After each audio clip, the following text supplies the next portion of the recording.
Welcome to the Genealogical Research Society. This is our monthly meeting. We meet the third Wednesday of every month at 7 o'clock till 9 o'clock. Next month is Thomas Klopper is going to explain to all of us, I forget how we call that program now, the name's been changed so many times. Cemetery art and Symbolism. symbolism. In other words, history written in stone. And I'm sure you've been in cemeteries where you see ferns and all that, and everything means something. And Tom will explain it. The only thing I know is R.I.P. Yeah. And that's a good program. And then Christine has the one in June. And tell us about that one, please. We have a very famous Civil War nurse in our area. She's from Montrose, Pennsylvania, and her name is Ellen Mitchell. What is so rare about Ellen Mitchell's story is she went on to become a doctor. So you're going to have to come in June to see the program so you get the rest of the story. She has been featured in a new book that's out that is an old book. It's a reprint. It's called Angels of the Battlefield. And I will be here in Civil War clothing, and I will be dressed as a Civil War nurse. That alone is worth coming to see, that I worked so hard to get back into that clothing again. Thank you very much. We have a drawing, a basket that's usually donated every month by Alice Grzybowski and her husband. And we raffle it off for $1, so if you put $1 in the kitty, you might walk away with that gorgeous basket. Something nice. It seems funny, one time we had a guy, I guess it was Freddie, won the basket, and he says he'll never use that stuff, and he's the one who won the basket. But I'll bet you he found a lot of use for it. We also have this entertainment booklet. It's like the entertainment booklet. They call it Enjoy the City. It's coupons, half off, most of these places where you can go eat. You buy one meal, get one meal for free. My wife and I bought it. We used 2 tickets and already got our $15 back. So it's, I think it's a good deal. It's a good deal for the society because we make some money selling it. It's a good deal for people who wish to buy it. It's $15 for one and $25 for 2. Now, to get to the rest of our program, I can't think of anything else that we have to discuss tonight as far as business. Oh, the building we're trying to get into. We've been this close to closing. I hate to say it how many times, but the powers that be, whoever they are, have decided that the appraiser raised the question. There might be asphalt in the tiles in the floor, there might be lead in the paint in the walls, and there might be mold in the building. So now we have to check all those things out. Well, we had a guy there today who checked and says, yes, there is mold in the asphalt, or whatever they call it, the ceiling tiles, so then they all have to come down. And then they start talking about how they have to protect themselves with these hazmat suits and all that stuff. And I thought, man, I know how to get those things out of there in a hurry. But the bank won't be satisfied with my signature on the piece of paper that says it's been abated as far as mold is concerned. But that's just another stumbling block or stepping stone, however you look at it, that we have concerning this building. So it might be another 2 weeks before we close. Tonight's speaker, I went to your webpage and I was really impressed. These people have done an awful lot of stuff in a short period of time. I wish they were members of our society and they could teach us how to do all these wonderful things. But we've been in business for 10 years and we haven't got 1/50th of the grants that they have. And they have some good programs going on. Our speaker tonight, and the way we work it, we're going to introduce Cindy Wooden. She'll introduce herself for a few minutes.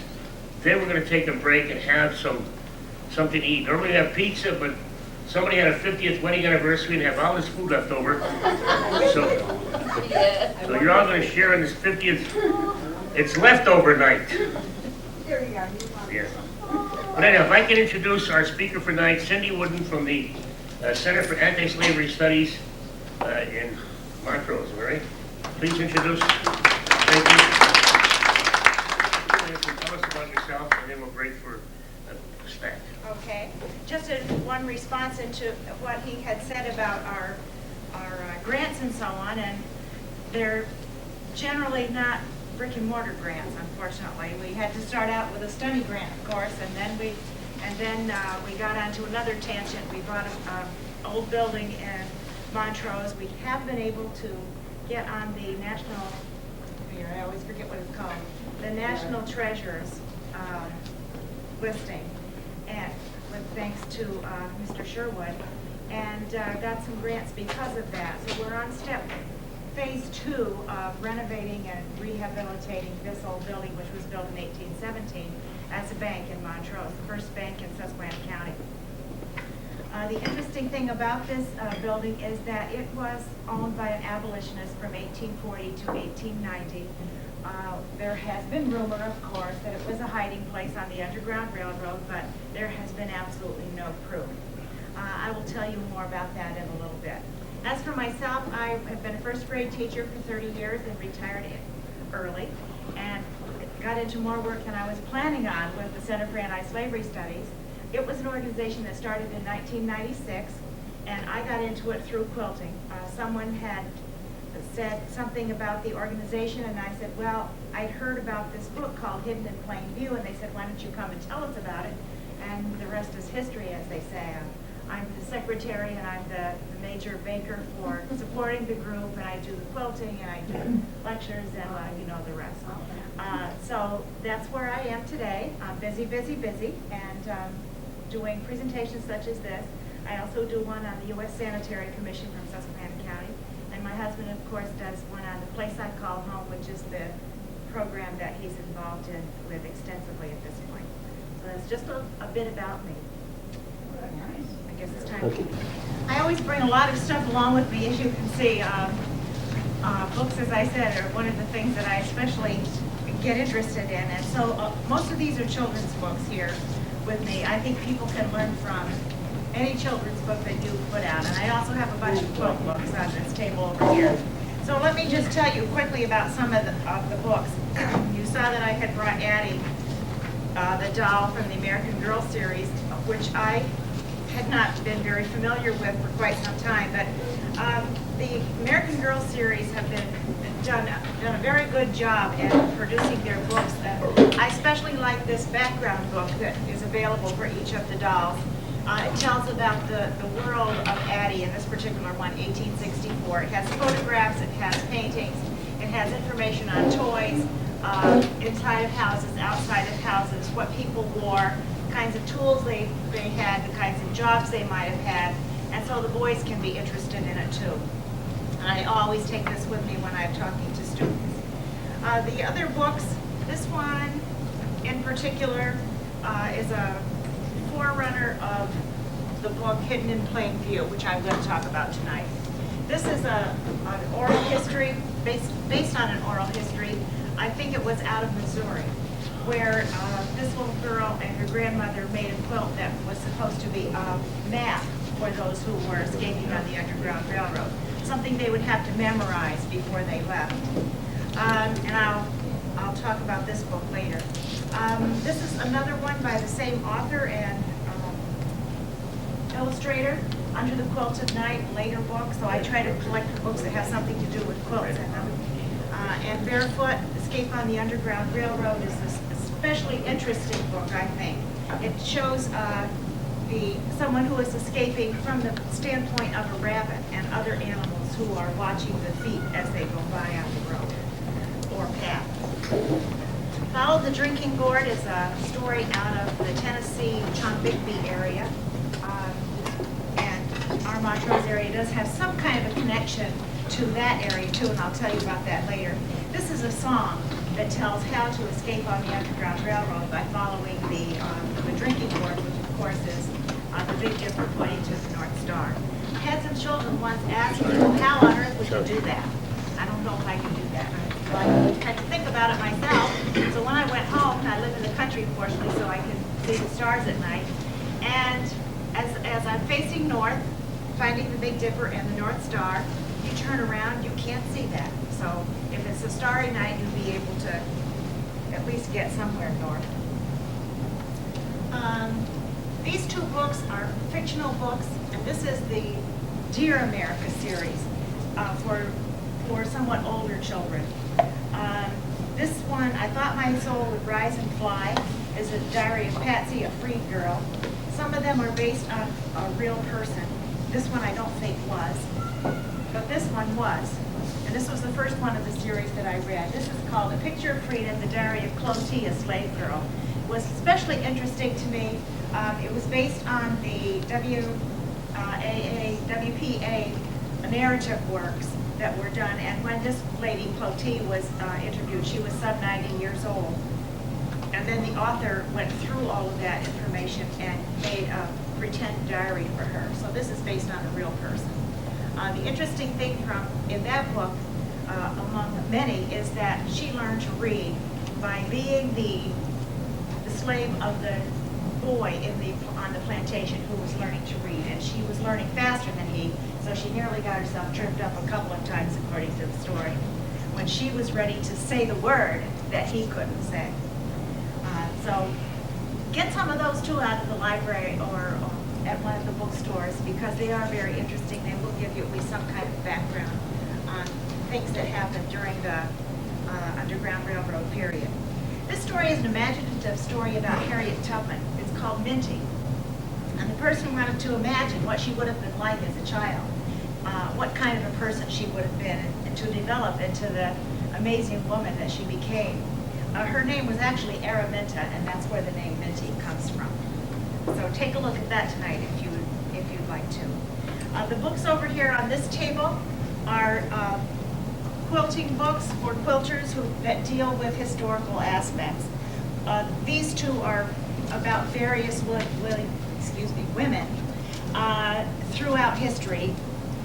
Harriet Tubman is one of them, and Sojourner Truth is one of them. That's why I brought them along. It gives a little bit of history about their life, and then the author made up a quilt block to go along with their story. And Barbara Brackman is a very prominent quilt historian in the quilt world, and she has written these two books, one on Civil War women and one on quilts from the Civil War. She is one person in the quilt world, though, who does not tend to believe that Hidden in Plain View that I'm going to talk about was a viable explanation for how people might have gotten north.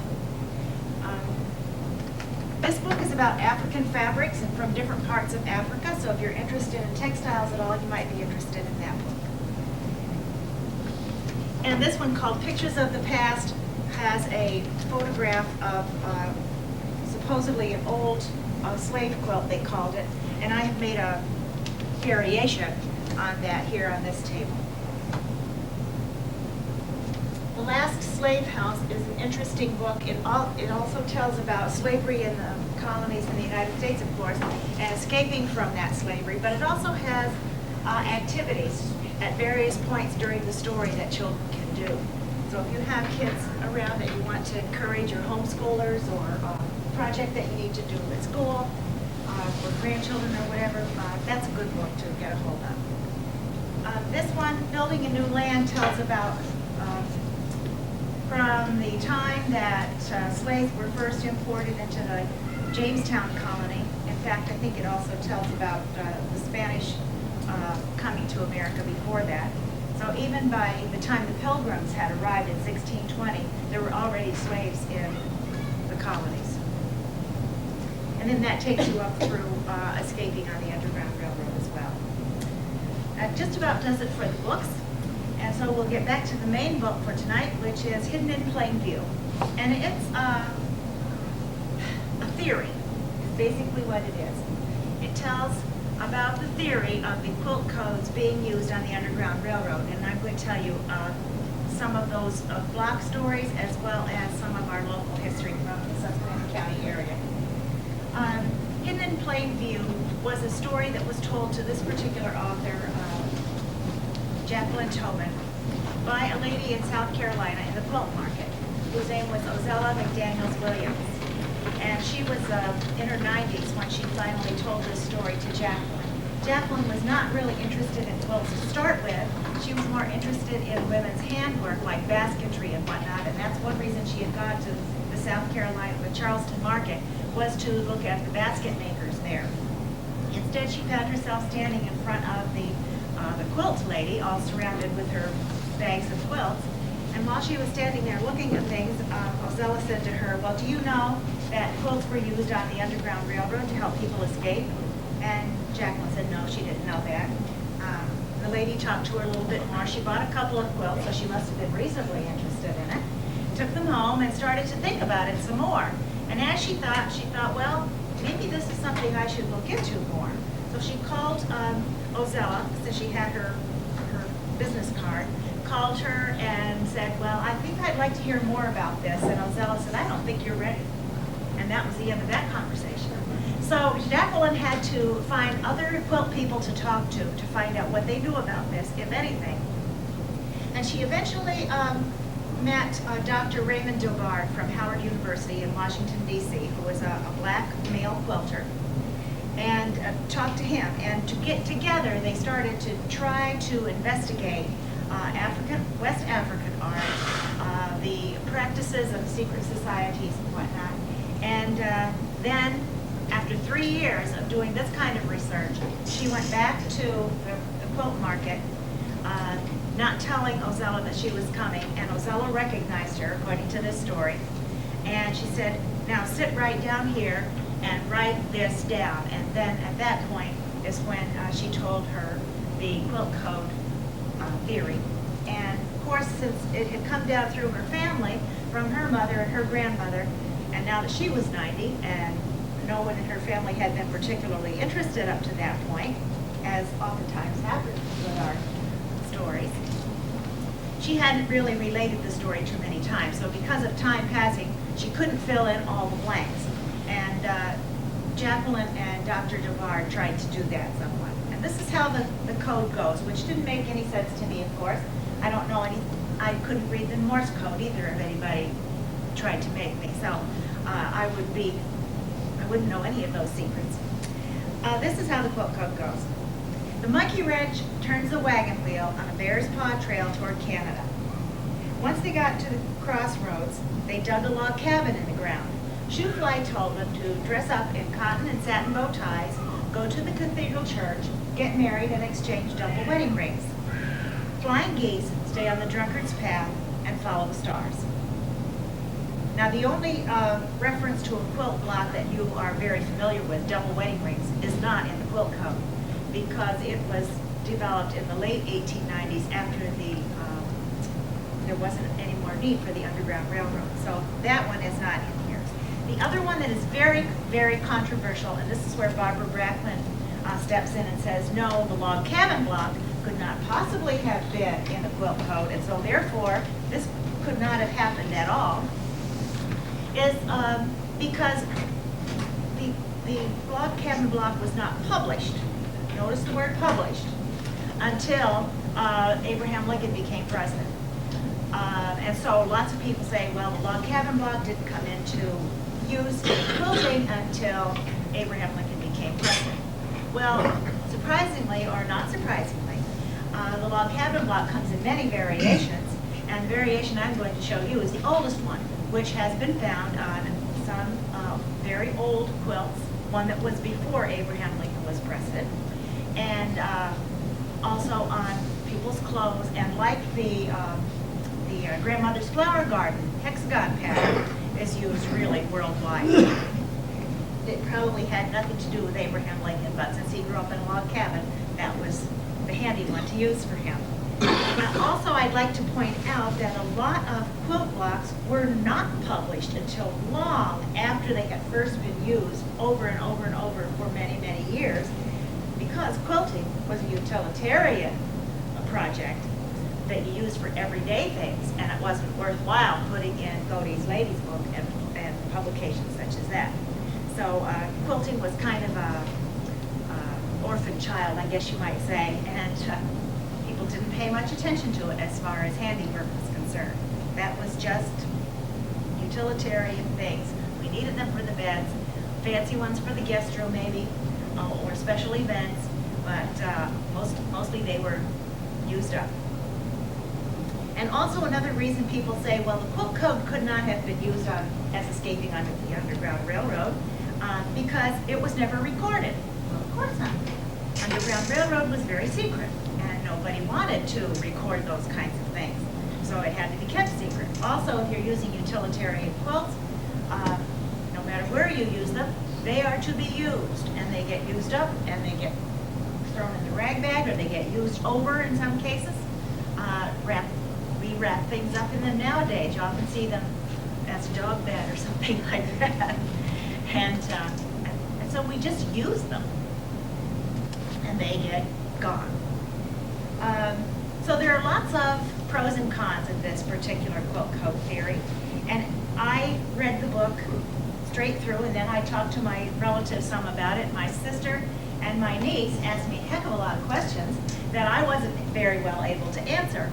So I went back and I read it through again, and I came up with a booklet in a question and answer format that I did make up to explain a little bit about each of the quilt blocks in a very short form, and that is for sale if anybody is interested in it. And that helps answer some questions, I think, especially if I'm rattling along and don't forget to put something in my lecture that probably should be there.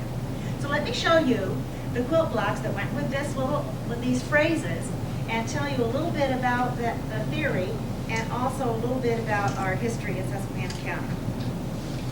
First quilt block said, "The monkey wrench turns the wagon wheel." This is a monkey wrench block. It has a lot of different names, and oftentimes quilt blocks do. The ones that I'm showing you are probably ones that have been in use from the early 1800s through 1850, and of course we still use them today. Just because you see a monkey wrench block or hole in the barn door block or anything else that's this block called by a different name does not necessarily mean that particular quilt was used on the Underground Railroad. And I do want to point that out. A lot of people think, oh, now I know, whenever I see this, that was used on the Underground Railroad. No, it's just used as a way to remember what is going to happen as you are escaping on the Underground Railroad. So the monkey wrench could have been a lot of things. One thing that the book points out that it most likely could have been was that the blacksmith on the plantation was one of the most important people there. They were very important in West African cultures also. Oftentimes they were the leader in some of the secret societies. And so the blacksmith was important on the plantation also. Drumming was not allowed on plantations because the plantation owners had heard that drums were used as a way to communicate in African cultures, and so that was banned.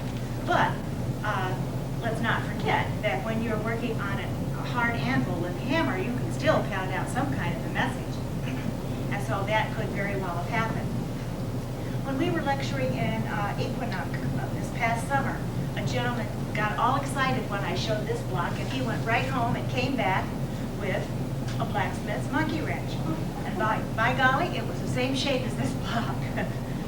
So I thought that was really interesting. We do have to photograph that and send it back to him. And if it was used to stamp something, for example, it would come out this pattern, but it was used also to turn things as well. The monkey wrench turns so the blacksmith may be the one who's directing some of the information that's coming and going through the plantation. And again, if you're one who is going to be interested in escaping and you hear, well, you should talk to the blacksmith, why then you would go and discuss things with him, and he would help you know what was going to be happening. Why would he know some more than other people? He was one who was loaned out to other plantations. If the neighboring plantation did not have a good blacksmith, let's say, he could be loaned out. Before fugitive slave laws began to be passed, people who were loaned out to other plantations could actually make some money on their own. And a blacksmith was one of those who could. Then they could do with what they wanted to it. Some of them before 1800 were able to buy their own freedom. And some of the ladies were able to do that too by taking an extra laundry or something like that. They were able to earn some money. As the fugitive slave laws were passed one after the other, I think the first major one was 1793, things became much more restrictive, and that was not allowed after a while. So the monkey wrench turns a wagon wheel. The wagon wheel block It's also called Carpenter Square. The wagon wheel block would remind you that escaping on a wagon would be one way to get away from the plantation. You may have heard of wagons that had false bottoms, or you would escape by covering yourself with hay or vegetables or whatever happened to be hauled in the wagon. And we have in this book, Waiting for the Lord, which tells about black history in Susquehanna County, was written by one of the researchers at the Historical Society there in the early 1990s. We have a narrative on at least one instance where people were coming from Harrisburg area to the Wilkes-Barre area and were hidden in a wagon. Also, I guess I should say more than one, because it also says there were times when they would transfer at William Gildersleeve's place or near there into another wagon, and he would take them on up to Montrose. So there were times when wagons were used. Mostly people just got up and walked away, is from what we're finding out. But there were wagons that were used. Ships. We also have a ship pattern or boat pattern that could have been used here. So if the block came up that had a ship pattern on it, then if you're around the Charleston area, for example, that was a huge harbor, and people were leaving on ships all the time. Slaves were coming in, yes, and ships were going out, but there were also black ship's captains as well who would be going north, and they would be interested in hiding someone aboard the ship.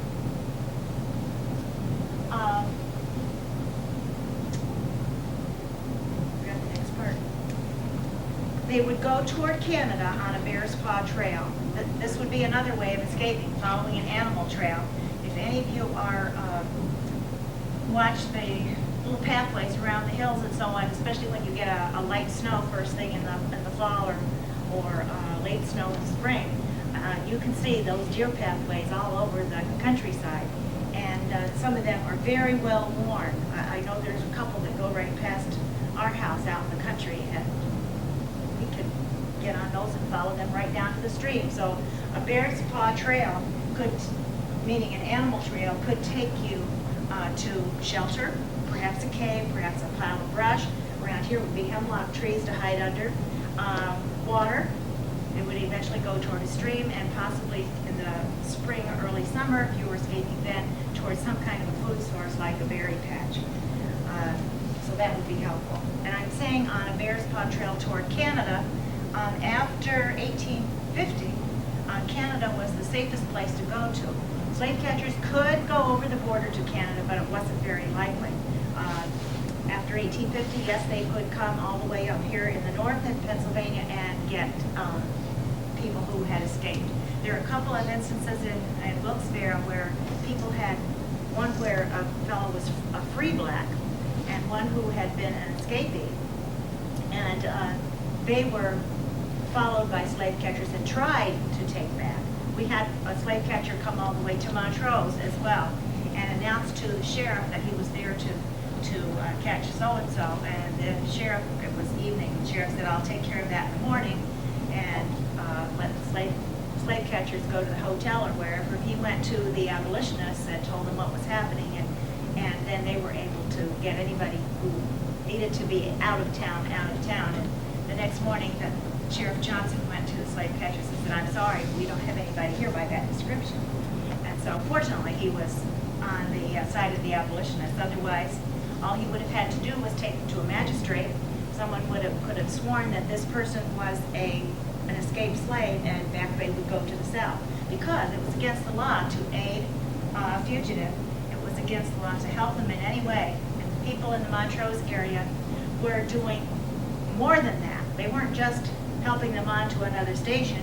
They were finding them a place to stay. They were finding them a job. They were giving them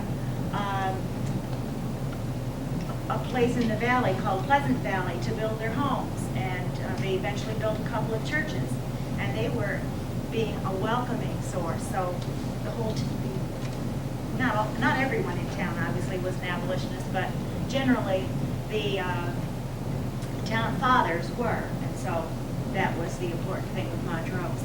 It was a safe place, pretty safe place to go. Towards the crossroads. You get to a crossroads, For example, in our area, Montrose was a good crossroads. There were people there that were going to help you. Harrisburg was a crossroads, but it was a little iffy because it was close to the Mason-Dixon line. Anytime you're in the farther south in Pennsylvania, you were, the more dangerous it would be, and the more careful you would have to be if you were the escapee to find someone to help you. In the slave narratives that we have from this book, there is at least one instance where there were several people traveling together coming up from Virginia and Maryland, and they got close to, I believe it was Chambersburg, and someone had said, oh, you sound like you're from Virginia or somewhere. You must be escaping. And they said, oh, no, we're not. And he said, well, even if you are, I can let you stay in this barn, and just don't let anybody else in. Well, after they got in the barn, they heard some whispering and stuff outside, so sure enough, this guy had gone off and gotten some other people, and they were going to take these fugitives away to probably a slave catcher and get them back where they belong. So you couldn't trust everybody, you had to be very careful. Fortunately, one of them was a big, tough fella, and he butted his head against the door, and they got out and got away, and were able to cross the river safely and get all the way up to Montrose, which is where most of them stay. But that was Harrisburg, Chambersburg. Philadelphia was a good place. There were a good, solid black community there who were helping people escape. Of course, William Still was there, and he's one of the most noted of the station masters. He also was one of the few that recorded names of people, and he didn't record everybody. It became too dangerous to keep records at all, so he finally stopped. But I think he was able to keep track of about 300 of the ones that had come through earlier. So Philadelphia was a crossroad, Harrisburg, and I can't remember the ones that are out there in southern, southwestern Pennsylvania, but I know that there were crossroads there too. In our area, I considered Montrose a crossroads. Probably Wilkes-Barre would have been considered one too. This is the log cabin pattern. It's different than what you normally see. This is light and alternating light and dark concentric squares. This is the oldest type of log cabin pattern that there is. The log cabin could have meant a number of things, according to Ozella. One, it might have meant that if there was a dark or an indigo center for each of the little cabins, then that would be a safe place for blacks to stay. Because most of the log cabin patterns have red patches in the middle. And so if it's a different color, then maybe that's a good point. If it's yellow, it may have meant that that was a Quaker home, and a lot of Quaker homes were willing to help people escape. They didn't necessarily want them to stay in their safe neighborhood, but they were willing to help them. The Quakers were one of the first groups of religious people to completely abolish slavery within their own group. I think there was some controversy about it for quite a number of years. If you have been to Longwood Gardens down in southeastern Pennsylvania, there is a Longwood meeting house right next to the gardens area, and that was built by Quakers who were very interested in helping slaves escape to freedom. I think you can tour that, but I'm not sure what the rules are. I have not had opportunity to do that yet. I had one of the children ask one time, well, if you're hanging this out on the line as a way to signal that your place is a safe place to stay, why wouldn't it make sense that someone who is trying to capture the slaves would also hang one out on the line in order to try to fool them? Very good question from a kid. And the best thing I can tell them is that, I have always been able to tell them, is that is just another way that you have to be very, very cautious if you're trying to escape that way. Because yes, there are going to be people out there who are going to try to fool you. And you have, if you don't take the risk, then you won't be free. But if you aren't too cautious, you may be captured again too. So it's a 50-50 proposition, I guess you'd say. Shoofly told them. Shoofly must obviously have been a person. Probably the Underground Railroad agent, such as Harriet Tubman. William Gildersleeve from Wilkes-Barre. Isaac Post from Montrose, Judge William Jessup from Montrose. They were all abolitionists and willing to help people get on to the next stage. William Still, I already mentioned, in Philadelphia, and there were many, many others. There had to be people about every 10 miles or so in order to help get on to the next station. From what I have read, you would know the next station only, or possibly 2 at the most. And you might not know the stations behind you, and that was in order to keep everything more secretive. Shoofly told them to dress up in cotton and satin bow ties. Doesn't necessarily mean to put on Sunday best, but a lot of people who were escaping were dressed in slave garb, which oftentimes was homespun and home-dyed muslin in indigo or dark brown from walnuts and other kinds of nuts. So get out of those clothes as soon as you can and get dressed more so that you look more natural and can blend in. Then you can act like a free person. So it didn't necessarily mean you put on your Sunday best. At crossroads areas, there were people that would have new clothes for those who were escaping. The Gildersleeves offered a bath and fresh clothes for people who stopped there.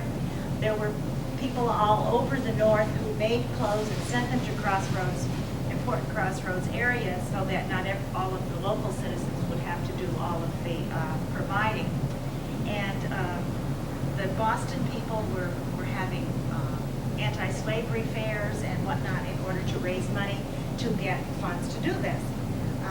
The Boston Anti-Slavery Society was formed in 1833, and 3 years later the Montrose, it had a long name, the Susquehanna County Abolition and Free Discussion Society, I believe it was called, was formed. Eventually, they had a convention at the Presbyterian Church in Montrose, which drew 500 people from around the northeast of Pennsylvania, and there were speakers also from New York State as well.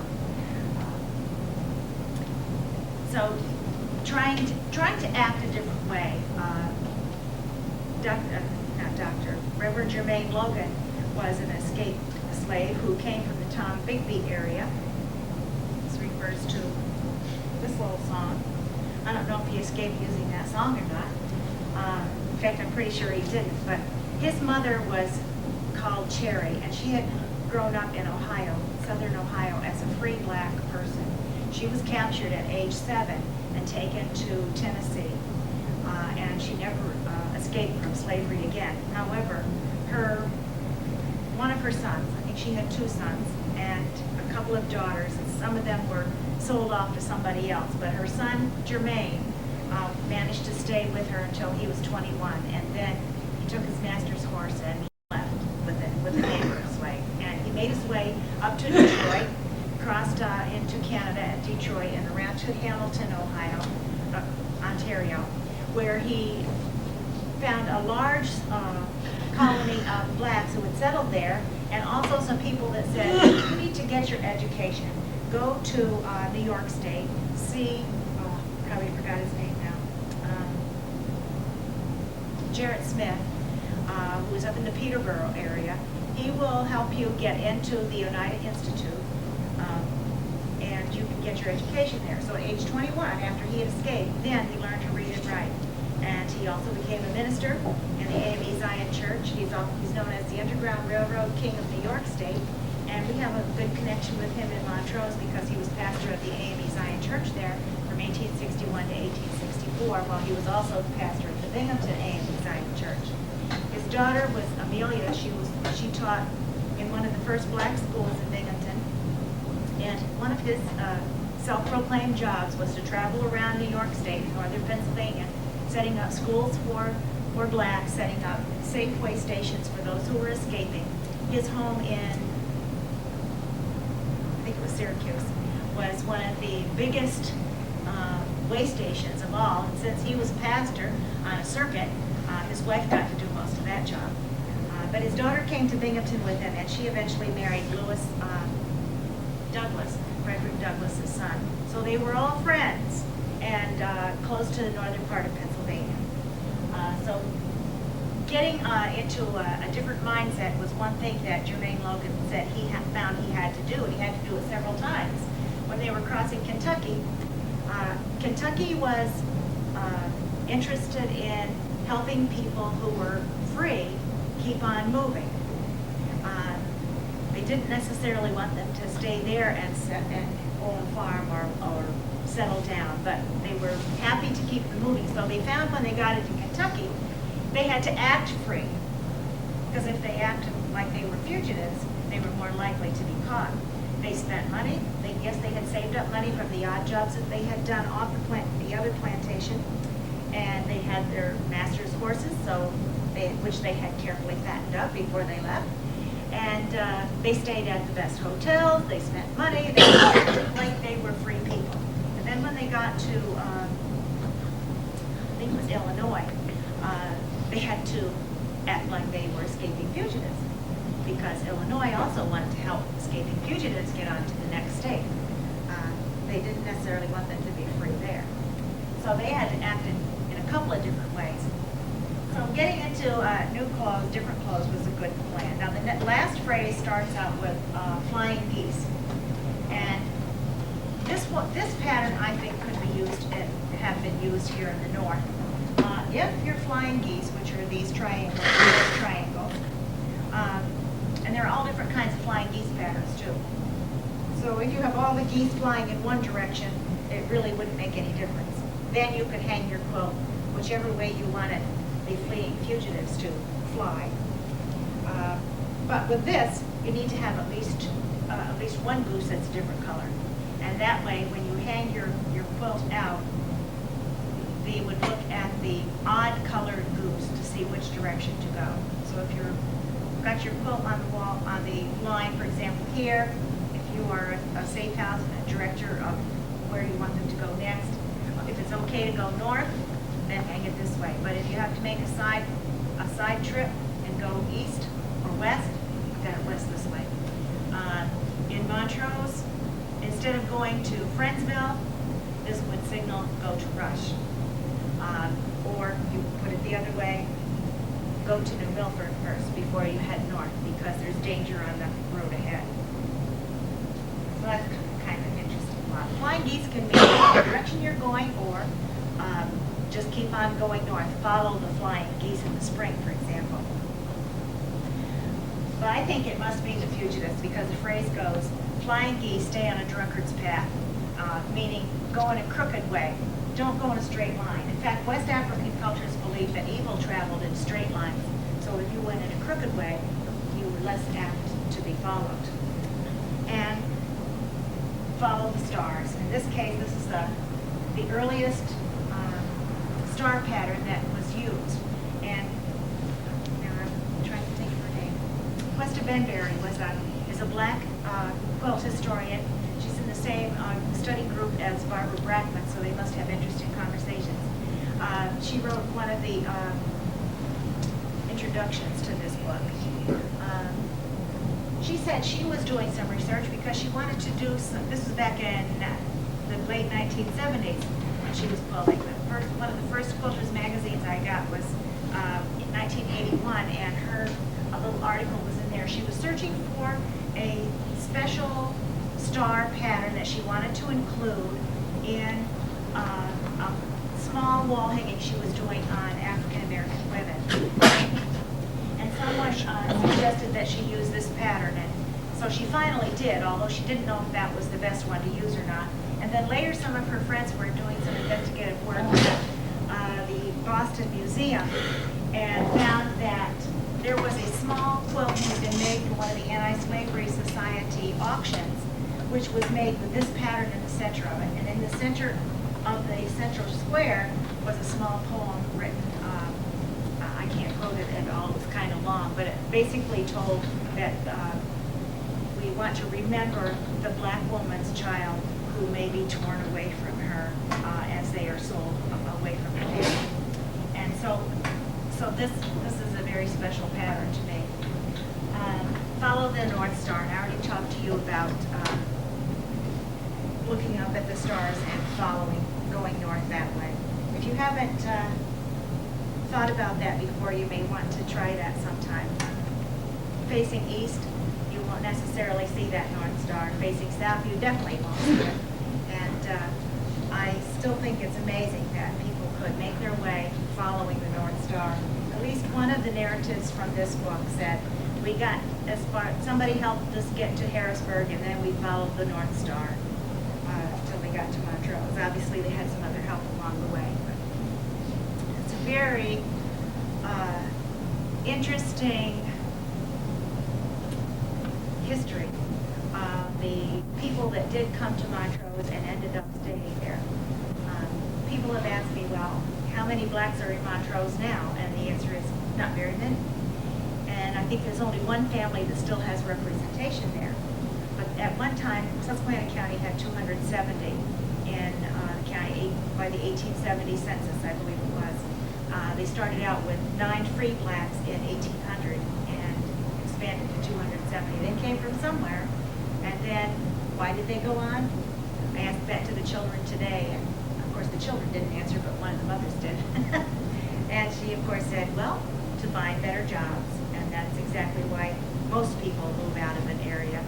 Either that or to parents want them to look for more than what the parents had got. And that's basically it in a nutshell of what happens with Hidden in Plain View and the Underground Railroad Quilt Code. Do I think it could have been a possibility? Yes, I think it could have been a possibility, but we don't really know for sure. So remember that if you do get this book out of the library and read through it, you will learn a lot more than just about the Underground Railroad. You'll learn about West African art cultures and the way they use patterns in clothing and cloth. You'll learn about the secret societies that they had and how, excuse me, how easily it must have been to transfer what you came with into using that same kind of skill here in the colonies and the states. The difficulty was that oftentimes the slave ships would pick up people from 3 different countries and intersperse them amongst each other so that they would have a very difficult time of communicating. If you watch the book or the movie Amistad, no, not Amistad. If you watch Roots, you will notice that partway through that movie, one of the lead men is saying, start communicating with the person next to you. Try to learn their language so that you can communicate. And out of this kind of situation came a brand new culture in the United States, in the colonies of the United States. This quilt my husband purchased when he was in South Carolina. It's from the Gullah peoples that lived on the islands off the coast. And they were some that had gained their freedom early, even though they didn't necessarily get to travel around much. But by staying on those islands, they were relatively safe. So he was able to get that. Notice that the pieces do not go in straight lines. And again, this may have something to do with people following a crooked, not following a crooked trail, but following a straight line. These are pieces that we do have for sale if you're interested. Some of them are pre-printed panels and others are pieced.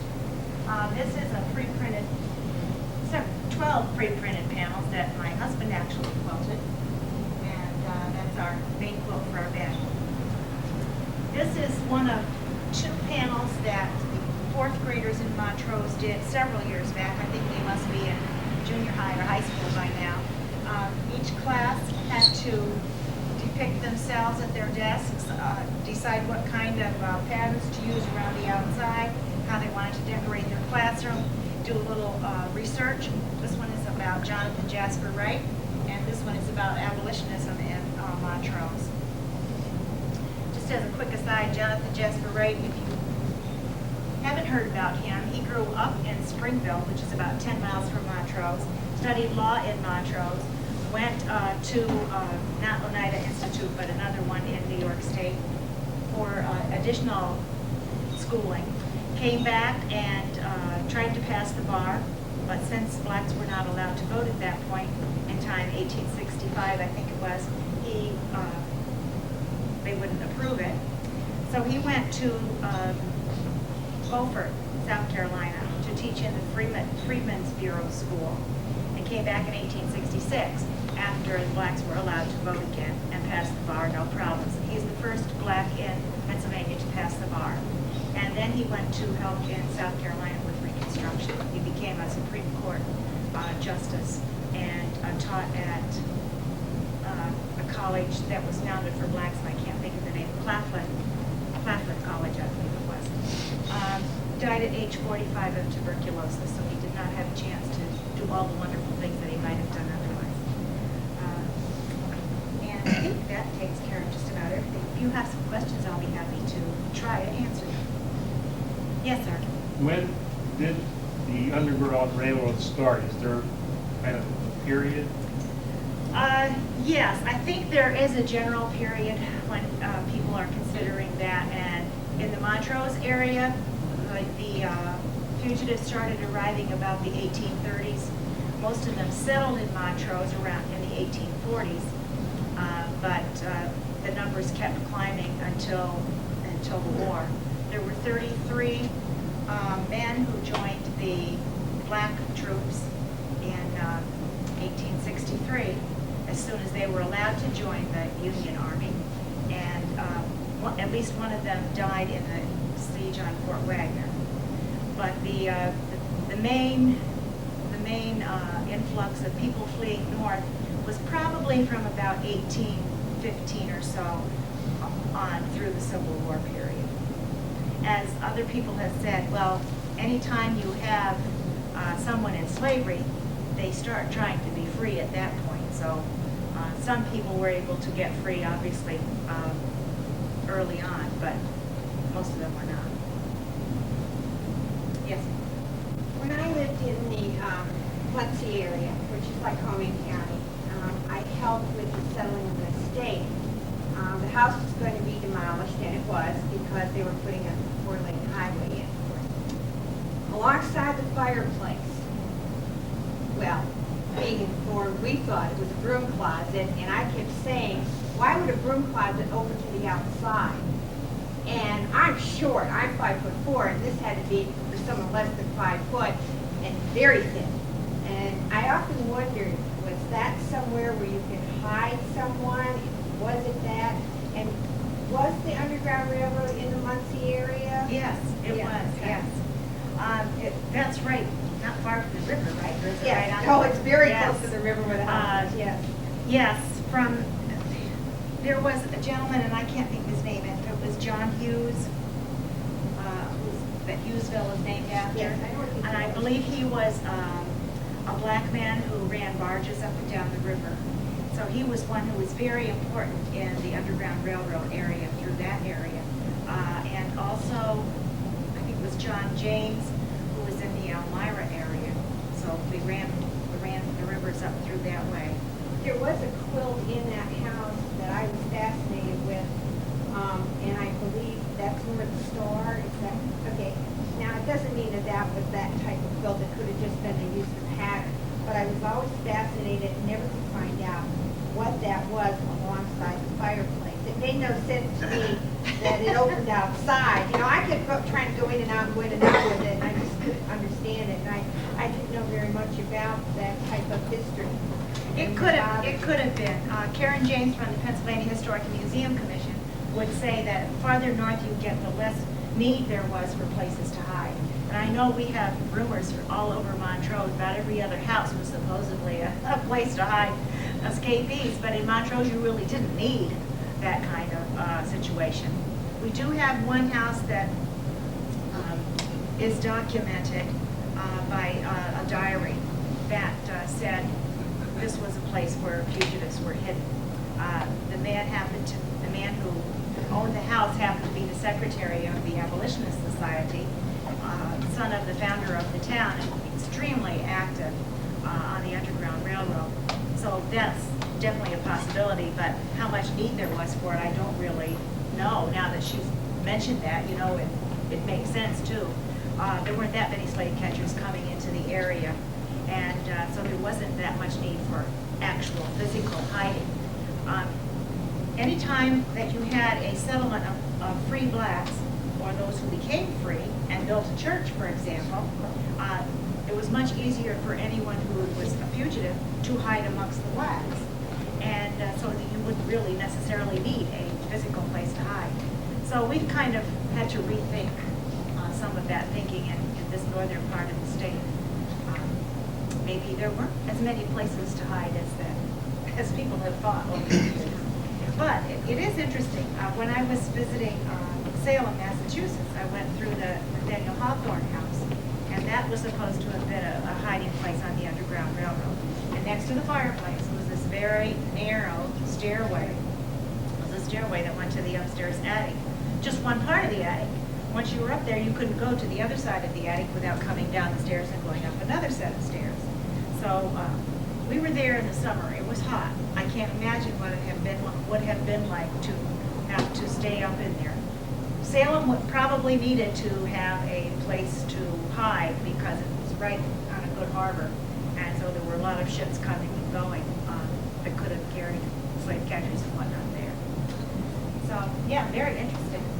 And I wish the house was still there because I'm more informed now and I can go back and photograph it, but you're right, that time I didn't know. The black school that was at Vermont Road and researching Ellen Mitchell, I thought I came, and I have to go back and check it, but I thought I came across that she taught at the black school. I had not heard her name before. There was another lady, Mrs. Wooten, who had gone to Washington during the Civil War to help in the hospital there during the U.S. Sanitary Commission work and whatnot. But I hadn't heard of Ellen Mitchell. We think that there was a black school on the same street as the A&E Zion Church. We're not positive. There's at least one place in the Stalker history that says, Blackman history also, that says the black children after 1850 were taught separately. We don't know exactly where. Excellent books. Yes, very good. Yes, ma'am. Have you ever heard of a topsy-turvy doll being used as a signal in the Underground Railroad? I've heard of the topsy-turvy doll, but I hadn't heard that connection before. Okay, several years ago, there was an article in a magazine. A woman who had a teacher, a daughter teacher, wanted some information on the topsy-turvy doll so she could teach her students. I've got a pattern for a topsy-turvy doll, but it's strictly white on both sides. Now, I'm assuming that one side was white, one was dark. The lady told me that she thought it was used, give it to the child out front. You see somebody coming that's a stranger that might mean trouble for these slave hiders. They're, turn this doll over so the people inside could see and take some action. I believe I've seen pictures of a topsy-turvy doll that has one side white and one side black. But the narrative next to the pictures didn't say anything regarding that, but there's no reason that couldn't have been another way to be a signal. Are there any other questions? Yes, sir. That picture shows the quilt hanging out the window. Is that how they ran into it? I mean, that's how they did hang them out the window? That's anybody's guess, I think. She didn't really say in her story exactly how you would use the quilts to signal. They had to kind of come up with an idea. One thing that the authors thought was that the blocks were used to help you memorize what was going to be happening on the trail. And I can visualize that as you're learning these things, because they weren't presented all at one time according to Ozella. One block was presented at a time. As you're learning these things, I'm thinking that, yes, for example, the first one could be hung out the window or on the line or over the railing, and that's to start people thinking about escaping, if they're into this particular kind of knowledge. And perhaps there was a sampler quilt made with all of the blocks on, She didn't say anything about that either. But hanging them outside as you're learning about it, you being on the plantation, then that would be one way to remember it. You'd have to remember it in order. So I think that's another reason that there's so much controversy about it, because it's nothing really firm on how they could have been used. But if you're interested at all, I recommend the book highly. I talked to a man from Swarthmore once, and when he came to Montrose for something or other, and the historian sent him down to 75 Church Street where I was, and I said, I'm sorry we don't have the quilt code things up. He jumped on me right away. He said, you know that can't possibly be true. He said, there's only 10 pages in the book about the Underground Railroad and the quilt code, so if you take those 10 pages out, you don't have anything left. I'm thinking, I'm not even going to talk to him anymore. But anytime you have a theory, you use a lot of research to support it, and I think that's what this book does. Thank you very much for having me. I certainly appreciate it.